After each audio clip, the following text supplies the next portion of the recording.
দেশের রাজনীতির সুষ্ঠু পরিবেশ নেই বলছেন মুজিবুল হক চুন্নু। জানাবো এমপি আনারের হার খুঁজতে যা করছে সিআইডি। জানাবো আন্দোলনের মাঠ ছেড়ে বিদেশে 2 ডজনের বেশি বিএনপি নেতা। এবং সর্বশেষ জানাবো নজিরবিহীন বেনজির। এতক্ষণ শুনছিলেন সংবাদ শিরোনাম, এবারে বিস্তারিত।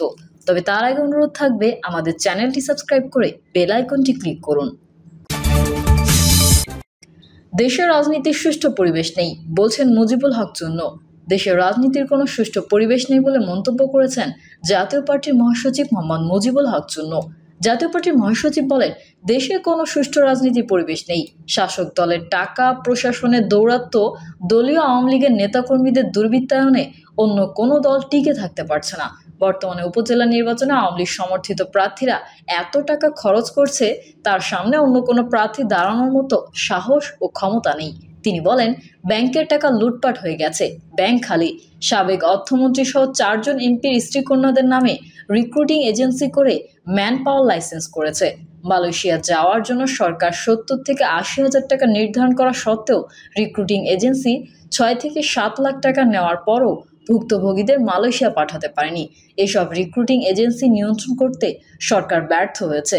বিরোধী দলীয় চিফ হুইপ বলেন, সাবেক আইজিপি সারা দেশের আলোচিত ব্যক্তি কিভাবে 70 থেকে 80 কোটি টাকা ব্যাংক থেকে তুলে দেশান্তরী হলেন, তাও আবার সপরিবারে প্রকাশ্যে ইমিগ্রেশন দিয়ে। স্বরাষ্ট্রমন্ত্রী কিভাবে বলেন আমরা জানি না। তিনি বলেন, বিদ্যুৎ খাতে হরিলুট হচ্ছে, উৎপাদন 8,000 মেগাওয়াট, প্রয়োজন 14,000 মেগাওয়াট।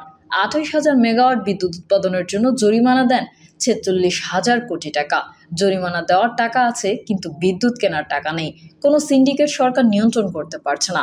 মহাসচিব আরও বলেন, মানুষ এখন যাবে কোথায়? মানুষ এত কষ্ট সহ্য করতে পারছে না।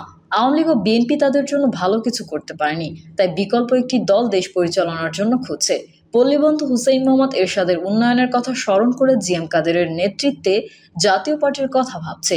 এ সময় জাতীয় পার্টির স্বেচ্ছাসেবকের কেন্দ্রীয় আহ্বায়ক কমিটির ফরম বিতরণের শুভ উদ্বোধন করেন তিনি। এমপি আনারের হার খুঁজতে যা করছে সিআইডি। ঝিনাইদহ 4 আসনের সংসদ সদস্য আনারুল আজিম আনারের হাড় ও খুলি উদ্ধারে এবার নতুন উদ্যোগ নিয়েছে কলকাতা পুলিশ। রোববার ভারতের বিভিন্ন সংবাদ মাধ্যম জানায়, পশ্চিমবঙ্গের বাগজোলা খালের নোংরা পানিতে ডুবুরিদের কাজ করতে সমস্যা হচ্ছে, তাই নৌসেনা এবং উপকূলরক্ষী বাহিনীর সাহায্য নিতে প্রক্রিয়া শুরু করেছে সিআইডি। আনন্দবাজার পত্রিকায় প্রতিবেদনে বলা হয়, এমপি আনারের দেহের হাড় এবং মাথার অংশ টুকরো টুকরো করে ভাঙাড়ের পোলেরহাট থানার কৃষ্ণমাটি এলাকার বাগজোলা খালে ফেলে দেওয়া হয়েছে। সন্দেহভাজন খুনি জিহাদ হাওলাদারের এমন দাবির পর সেখানে 7 দিন ধরে তল্লাশি চালিয়েও কিছু পাননি ডুবুরিরা। উন্নত প্রযুক্তি ব্যবহার করলে হাড় বা মাথার খুলির অংশ উদ্ধার হতে পারে বলে মনে করছেন সিআইডি কর্মকর্তারা।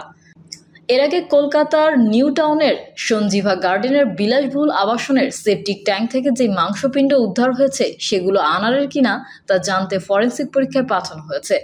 রিপোর্ট পজিটিভ হলে এমপি আনারের মেয়ে কিংবা তার কোনো আত্মীয়র সঙ্গে ডিএনএ প্রোফাইল ম্যাচিংয়ের জন্য পাঠানো হবে ল্যাবরেটরিতে। আন্দোলনের মাঠ ছেড়ে বিদেশে 2 ডজনের বেশি বিএনপি নেতা। সরকার পতনের এক দাবি আন্দোলনের ব্যর্থ হলেও হাল ছাড়েনি রাজপথের প্রধান বিরোধী দল বিএনপি, বরং নির্বাচনের পরও আন্দোলন চালিয়ে যাওয়ার প্রত্যয় ঘোষণা করেছে দলটি। এখনও প্রতিনিয়ত সরকারের প্রতি হুঁশিয়ারি উচ্চারণ করছেন দলের নেতারা। শিগগিরই সরকারের পতন হবে বলেও বক্তব্য রাখছেন কেন্দ্রীয় নেতারা। দলটি আবার নতুন করে আন্দোলন শুরু করবে বলেও দাবি নেতাকর্মীদের। ইতোমধ্যে সমমনাদের সঙ্গে আলোচনা শুরু করেছে বিএনপি।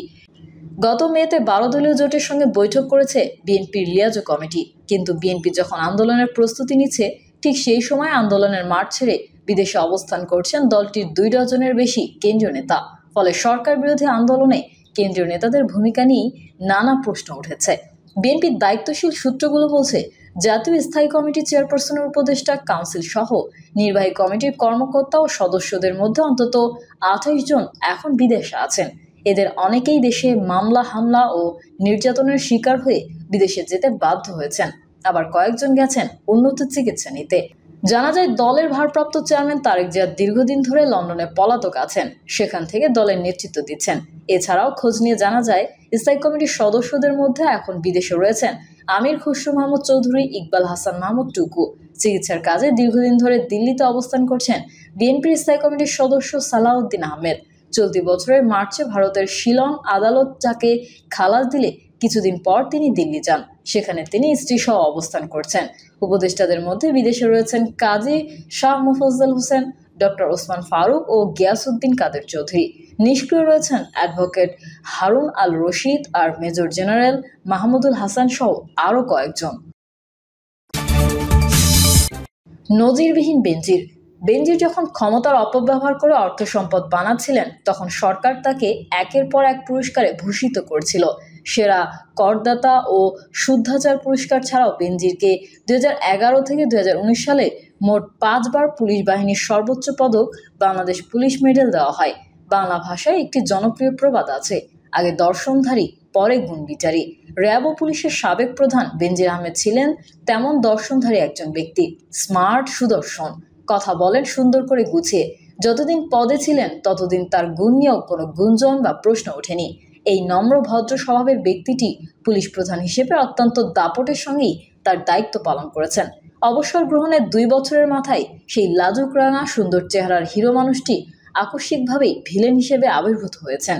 বিভিন্ন গণমাধ্যমে অবৈধভাবে সম্পদ অর্জনের অবিশ্বাস্য সব কাহিনী প্রকাশিত হওয়ার পর আদালত তার সব ব্যাংক অ্যাকাউন্ট ফ্রিজ ও সম্পত্তি ক্রোকের নির্দেশ জারি করেছে।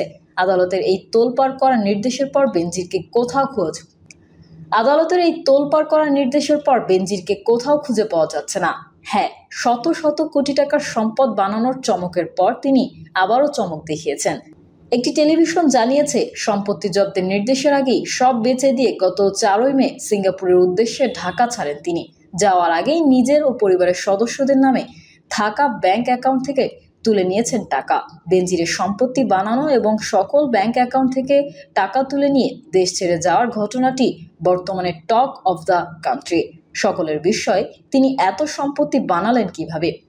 আপিল বিভাগের সদ্য বিদায়ী বিচারপতি মোহাম্মদ আব্দুল হাফিজ বিচারিক জীবনের শেষ কর্মদিবসে বিদায় সংবর্ধনা সভায় বেনজিরের সম্পত্তি বানানোর দিক ইঙ্গিত করে বলেন, একজন বেতনভোগী কর্মচারী কিভাবে কোটি কোটি টাকা, এমনকি শত কোটি টাকার মালিক হন তা দেশবাসীকে হতবাক করে। তাই এগুলোকে রোধ করতে রাষ্ট্রকেই দায়িত্ব নিতে হবে। মহামান্য বিচারপতি যা বলেছেন তা খুবই গুরুত্বপূর্ণ, কিন্তু আমাদের দেশে যা হওয়ার কথা, যার যা করার কথা তা বেশিরভাগ ক্ষেত্রেই হয় না। এই যেমন বেনজির আহমেদ যখন আইজিপি হিসেবে একজন সেরা করদাতা হিসেবে পুরস্কৃত হয়েছিলেন, তখন সবাই বাহবা দিয়েছিলেন। 2021 সালে তাকে সেরা করদাতা নির্বাচিত হওয়ার সময় তিনি ও তার পরিবার 138 একরের বেশি জমির মালিক ছিলেন। অথচ তার সম্পদ ও আয় নিয়ে জাতীয় রাজস্ব বোর্ড বা অন্য কোনো প্রতিষ্ঠান প্রশ্ন তোলেনি, কেউ কোনো অনুসন্ধান করেনি। তিনি 112 একর জমি কিনেছেন পুলিশ ও র্যাব প্রধান থাকাকালে। অথচ কোনো সরকারি কর্মকর্তা যদি জমি কেনে, তাহলে তা কর্তৃপক্ষকে অবহিত করার নিয়ম আছে। বেনজির সাহেব সেই নিয়ম মানেননি। সংবাদপত্রে খবর বেরোচ্ছে যে তিনি সেই সময় পুলিশ প্রধানের পদকে ব্যবহার করে অধীনস্থদের নিয়ে হিন্দু সম্প্রদায়ের জমি জোর করে লিখে নিয়েছেন। সেই সময় প্রতিহত ক্ষমতার অধিকারী বেনজিরের ভয়ে সবাই চুপ থেকেছেন অথবা সবকিছু চেপে গেছেন। চাকরিতে থাকাকালে তিনি নীতিনৈতিকতা বিষয়ক পুরস্কারও জিতেছেন। বেনজির যখন পুলিশ প্রধান ছিলেন, তখন স্বরাষ্ট্র মন্ত্রণালয়ের জননিরাপত্তা বিভাগ তাকে 2020-21 সালে শুদ্ধাচার পুরস্কার দেয়। দুর্নীতি দমন কমিশনের তথ্য অনুযায়ী তিনিও তার পরিবার সেই সময় অর্থাৎ 2020 ও 2021 সালে প্রায় 87.9 একর জমি কিনেছিলেন। বেনজির যখন ক্ষমতার অপব্যবহার করে অর্থ সম্পদ বানাচ্ছিলেন, তখন সরকার তাকে একের পর এক পুরস্কারে ভূষিত করছিল। সেরা করদাতা ও শুদ্ধাচার পুরস্কার। এছাড়াও বেনজিরকে 2011 থেকে 2019 সালের মধ্যে মোট 5 বার পুলিশ বাহিনীর সর্বোচ্চ পদক বাংলাদেশ পুলিশ মেডেল দেওয়া হয়। সম্পত্তি বানানোর ব্যাপারে বেনজির কেবল সরকারের আনুকূল্যই পাননি, দেশের বড়লোক বা তথাকথিত ভদ্রলোকেরাও তাকে খ্রিস্টের সম্মান দিয়েছেন। আমাদের দেশের ধনীদের আড্ডা বিনোদনের জন্য কিছু ক্লাব আছে, যেমন Dhaka club, Gulshan club, Banani club, Uttara club, boat club ইত্যাদি। বেনজির অভিজাত সব ক্লাবেরই সদস্য ছিলেন। তার পদপদবীর ক্ষমতার কারণে ক্লাবগুলোই তাকে সদস্য বানিয়েছে। আমাদের সমাজের অভিজাত ব্যক্তিদের এই ক্লাবগুলোতে নানা অপকর্ম হয়, বিপুল পরিমাণ টাকা নয়-ছয় হয়। দেশের পুলিশ প্রধানকে যদি ক্লাবের সদস্য বানানো যায়, তাহলে তাদের 7 খুন মাপ। এই মানসিকতা থেকেই ক্লাবগুলো দেশের ক্ষমতাবান পেশাজীবীদের ক্লাবের সদস্য বানায়, যেমন বানিয়েছিলেন বেনজিরকে। তবে বেনজিরের যে পরিমাণ সম্পত্তির বহর দেখা যাচ্ছে তাতে আবারও মনে প্রশ্ন জাগছে, তাহলে একজন মানুষের আসলে কত টাকা প্রয়োজন, কত জমি প্রয়োজন? 1 কোটি, 10 কোটি, 100 কোটি, নাকি 1000 কোটি, নাকি অফুরন্ত? প্রিয় দর্শক, এই ছিল এখনকার সর্বশেষ সংবাদ। আপডেটের সংবাদ পেতে চ্যানেলটি সাবস্ক্রাইব করে বেল আইকনটি ক্লিক করুন। কমেন্টে আপনার মতামত জানিয়ে আমাদের সাথেই থাকুন। ধন্যবাদ সবাইকে। আল্লাহ হাফেজ।